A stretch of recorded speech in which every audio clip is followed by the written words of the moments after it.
Right, so we had a few hiccups on the first one. We played part of the scenario wrong. We're going to get everything right in this one. So just to go through the scenario, the hobbits minus Merry. We've got somebody named Gildor instead, this fella over here. He is on the way to rescue them. We've got some Ringwraiths coming in from each side just to hunt the hobbits down. Hobbits over here. Aim, get out the side of the board over here with Gildor before Frodo is slain. We've just got some walls representing the hedges and then a dense forest, or as dense as we can make it. Not got a ton of trees, just packed out with some hills and rock. And the infamous dice tray. Sure, it was in the films. I mean, you could go watch them back, or you could just take my word for it and we can get into this one. Let's roll for a priority and see how we get on. Okay, I've got my rulebook set up. You're not going to see this, but I've got a dice tray here. I've got a second camera this time to make it slightly easier so I don't have to jump back between cameras. You can slightly see the book in the background. I mean, it's the best I can do. I can maybe just get it out. It's kind of hard to keep the wraith in as well. There we go. Not to ruin your immersion at all. So let's roll off first and see what happens for priority. So this one is going to go to good, so we are going to get to move the hobbits first. But the hobbits do only move a mighty 4 though. They kind of want to stay out of I mean, if that wraith moves over here, they're in some trouble.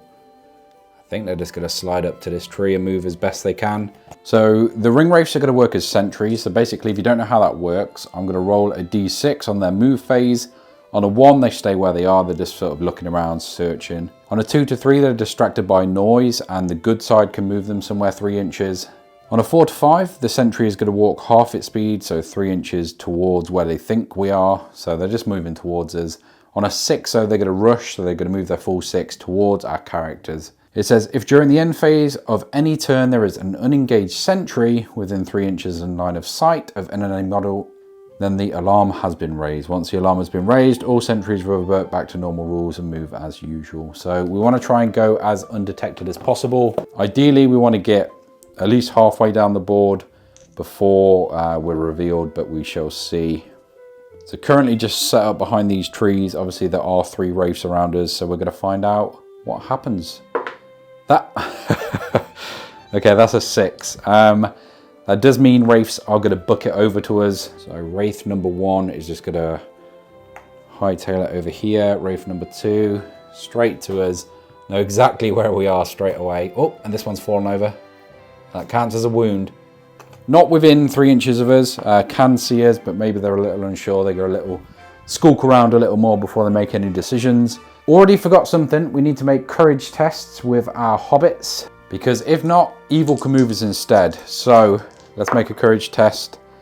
That is going to pass. We'll say that's with Pippin. So it's each of the hobbits. So Pippin, Frodo. I should probably say before because they are slightly different, and Sam. So they're all fine for the first turn, which is pretty lucky. Otherwise, we could have just moved it over here and the wraiths are already on us.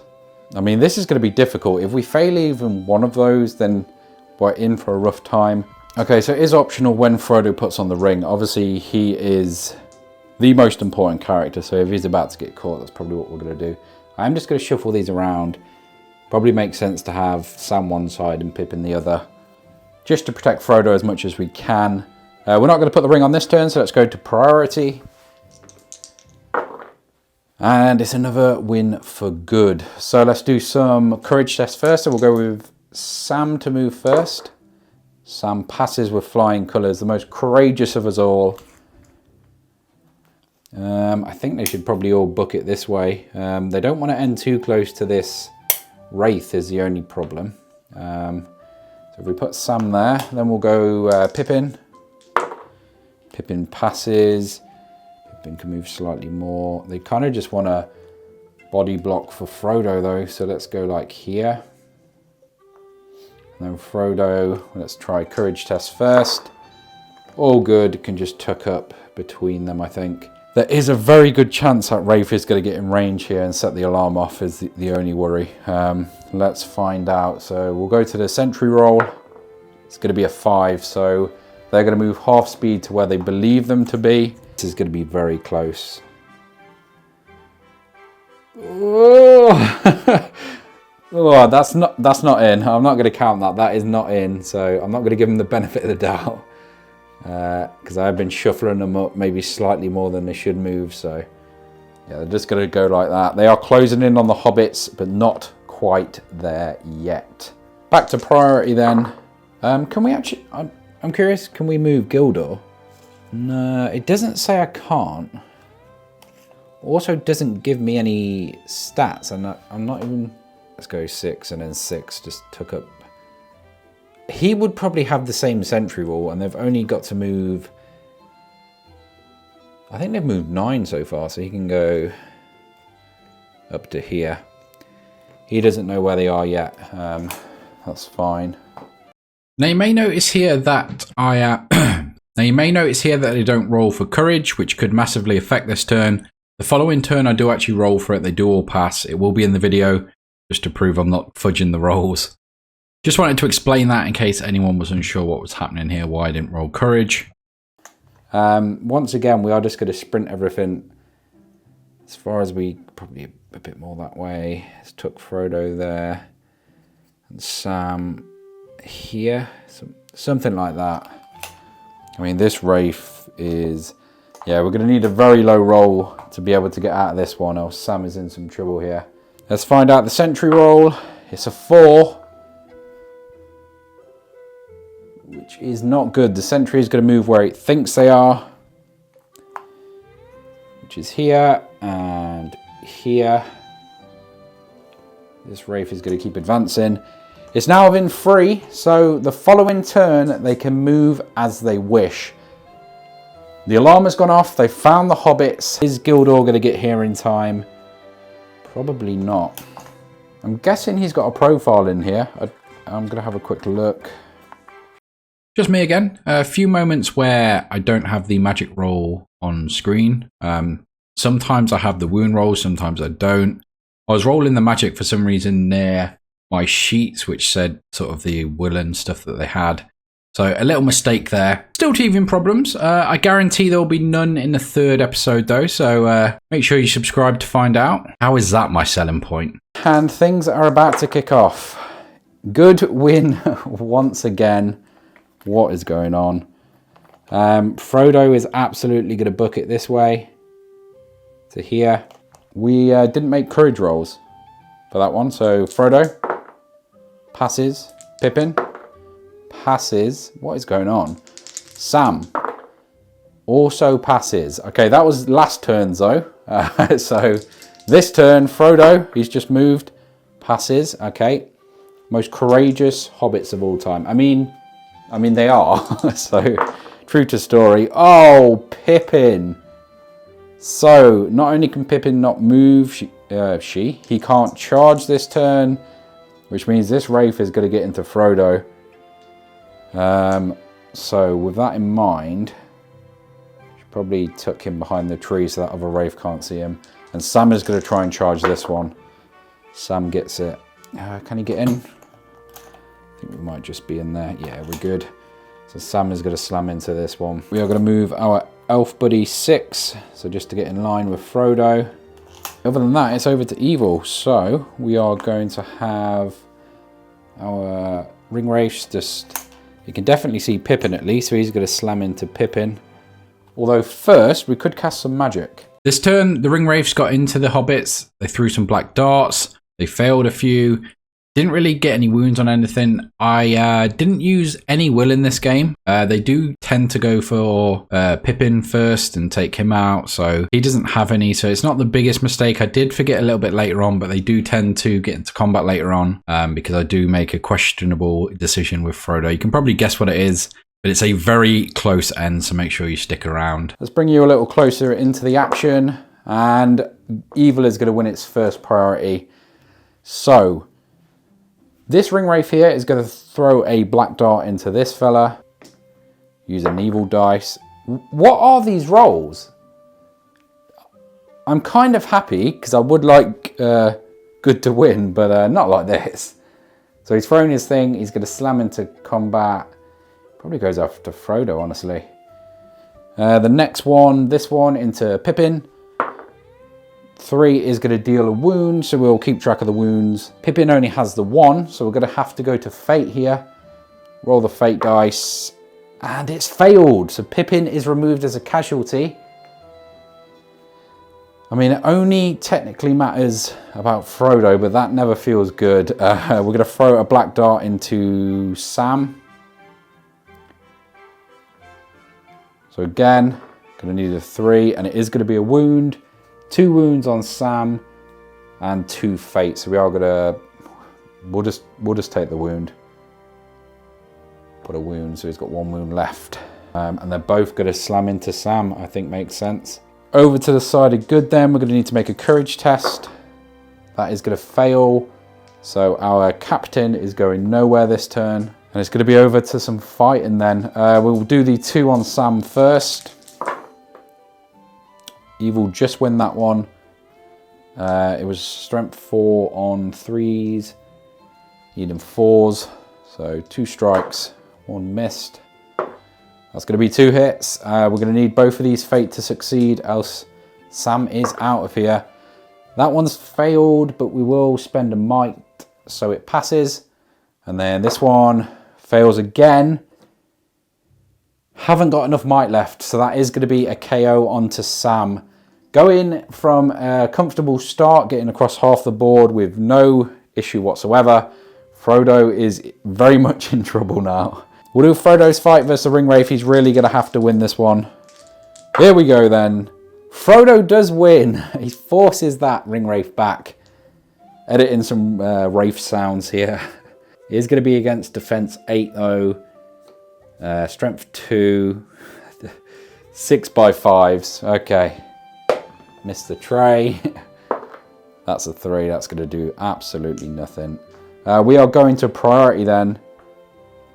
Once per game after the alarm has been raised, the evil player can use a special rule, -3 to courage. So, do I still need to be rolling until the alarm is raised? So we don't need to make courage tests to move anymore.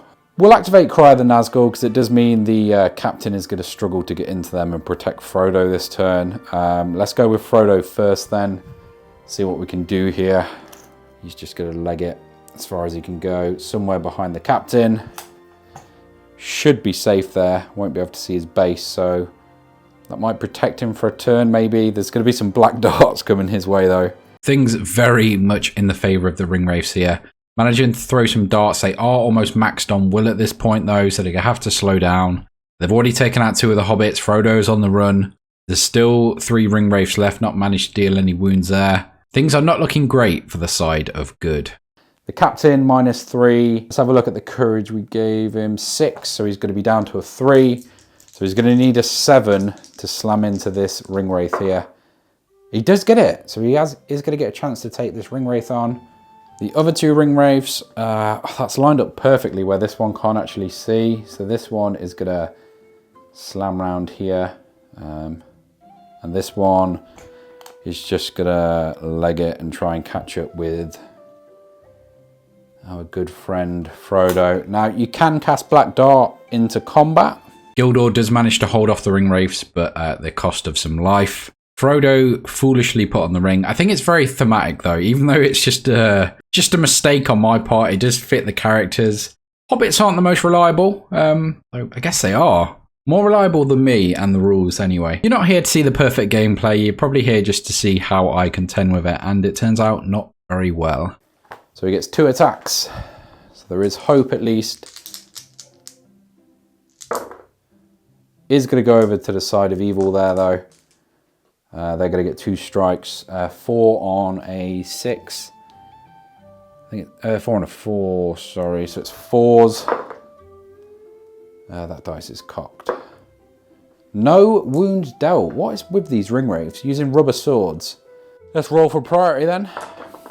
It is a tie. Evil had it last time, so good are going to get to go first. Frodo, we need to see if we can actually move him. It's a 6, so we can move as normal. We're just going to shuffle him 4. Just going to pop the dice tray out of the way. I'll put it over here now. Since we're finished with that area, we're just going to move Frodo 4. So he's going to get up to here. Our captain is going to need 4s, and he's going to try and go into this Ringwraith here. Oh, that is huge. Probably spells his death, but that is huge. The Ringwraiths, I mean, they're going to have to try and keep up with Frodo. Otherwise, he is just going to get away. I think that's a smart thing to do. And then we've got a fight. So we've got a Ringwraith versus the captain. Does go over to the captain. So it's going to be 4 on an 8. Needing 6 to wound. No wounds. Just going to push that Ringwraith back. Probably help it out slightly. Okay, so the... what's it called? Will of Evil? Something like that. This very rarely comes up, so I completely forgot this. As usual in these videos, the Ringwraiths can actually see Frodo as they can in the films, so they can potentially throw some stuff at him. I do need to keep track of their will though. So we've casted 3 times each, but they've also been in combat 1, 2, at least 3 turns. So that is going to be a 6 on each of them. And they only have 7 will. So their only hope is to slam into Frodo here. They can't actually reach him this turn, so we did enough just to keep him away. But the following turn, I don't think he's going to get far enough. We're not going to throw any black darts because we can't really afford to. I think that's just going to be that. And we're going to go to priority for the following turn. This is going to be a big one. Evil win this one. That is massive. That probably spells the end for our good friend Frodo. Both Wraiths are going to slam into him. Wrap round for that. He's not trapped. He can still get out. This other Wraith, I could potentially charge separately. Yeah, so he can actually get in there. So they are going to put some pressure on him. It's going to be down to this captain then just to pull one of the Wraiths off at least. So we need a 4 with Matron. That's going to be a 5, so he is going to get to... Can he actually reach? Because that Wraith got pushed slightly. No. Oh, no. Oh, no. Okay. Frodo, the Wraiths don't actually lose a will attacking a Ringbearer as well. Or when they're invisible, at least. So Frodo is going to need something special here. He's not used any fate. He's not taken any wounds. That's going to be a win for the side of evil. Let's deal some wounds then. It's 4 on a 3. Need them 4s. Oh, that is 3 wounds. We are going to have to roll some fate here. We need at least 1 to go off. We've got 2 bits of might. There's 1, 2. So we are just going to take the 1 wound, leaving Frodo on 1. He is now out of fate. He has 2 might, but I can't see what we're going to do with that. Maybe heroic defense or something if we have to. He can't back up. Oh, he can back up actually. He can back up there because he's not trapped. Oh, drop my dice on him.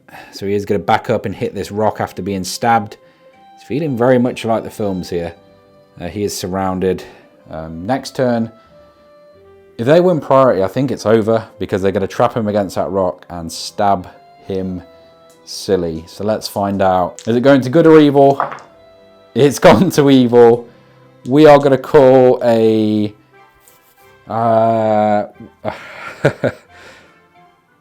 heroic. We'll call heroic move. Why not? So we can move with Frodo. We can't actually get round this way anymore. Is probably the biggest issue. So we are going to have to go just down here to here. That is not good. Does potentially mean we can wrap up some of these Ringwraiths. This courage roll is going to decide it. So we're going to need a 4+. That is a 7. That is much more than 4. So he is going to hit this Wraith and then wrap round, which does block any other Wraiths charging him, or charging Frodo, I should say. It does also mean that is going to put them in combat. So these Wraiths aren't going to be able to join the combat. That's going to get rid of a Wraith at least. This Wraith here is just going to try and wrap around, catch Frodo off. This one is just going to have to go around this way, try and cut him off. He's only got the 1 wound left, so this one is going to throw a dart. So he is going to disappear after this. but I mean, he needs a 3 on this, so this could just be the end here. Again, we see some black darts thrown again. Not really dealing much of any damage, and it does mean some of the Ringwraiths are removed. I do think it was the right decision still. Obviously, the fact that I was forgetting to use will at all, it made sense in my head at the time. Frodo's down to 1 wound. If they can finish him off, he is done for, and they're going to win the game. There's 2 Wraiths left. They can finish off Gildor this turn, so it just made sense. I don't think there's any way Frodo gets past the Wraiths and out of this one, honestly. And it's looking very much in evil's favour. Obviously, still very much on the side of good, but that's just, yeah, that's rough. I think it's worth the shout. We've still got a Ringwraith to cut him off here. It makes it slightly more interesting. So let's go Ringwraith versus our captain. The Ringwraith is going to win that one. It's going to be a 4v4, so that's 4s. That's a 6. I think we've already used the Fate on him, so that is going to spell... did we use the Fate? I'm going to give him 1. Okay, I'm going to let him have his other one. And he fails both anyway. The captain is removed from the field. This Ringwraith was in a fight, so that is also going to be removed. So we've got the 1 left with 1 cast. Good wins if they leave this side. Evil wins if they take out Frodo. So if they can get the kill and our Ringwraith is lost at the same time, that's not a win condition for good. So it's going to go to the side of evil. So let's go to priority then. This is going to be a big one. It's a win for good. That is really not what we wanted. I think the only way this works is Frodo just goes all out and fights this Ringwraith. So he's going to run around this corner. The Ringwraith can either try and fight him in combat or throw a black dart. I think the combat idea is safer. Yeah, I think that's the only way. So we're going to slam in with the Ringwraith. And it's going to go to combat. 1 dice versus 1 dice. Here we go. This is going to be absolutely huge here. The 1 wound left on Frodo. Here we go. Oh, it's tied, but that's going to go to the Ringwraith. So Frodo, oh, not knocked down. He's pushed back. He is out of fate. He's going to take his last wound. And with that, evil is crowned victor in only scenario 2. We are going to move on and do the other scenario, so this isn't going to be like the end. It's just going to be a tally as we go. So 1 win for good. Well, technically they were meant to be evil, but 1 win for good and 1 for evil so far. So it is neck and neck. Let me know who you think is going to win the next one. If you want to see any particular battle reports, maybe armies versus certain armies, I've got a ton of them over here. Although you're still sat here, so I might as well just show you them. So, like I say, I've got a ton of armies. I've got a load of big stuff, the Fangorn, Misty Mountains. We've got a load of just everything. Army of the Dead, Shire, Rohan. Then we've got the evil stuff. We've got the Balrog, some spiders, Moria, Mordor. Yeah, we've just got a mix of stuff. We've got some more stuff, some elves and bits as well. So let me know any battle reports you might want to see. If you've made it to this point in the video, thank you so much for watching, and I will catch you in the next one.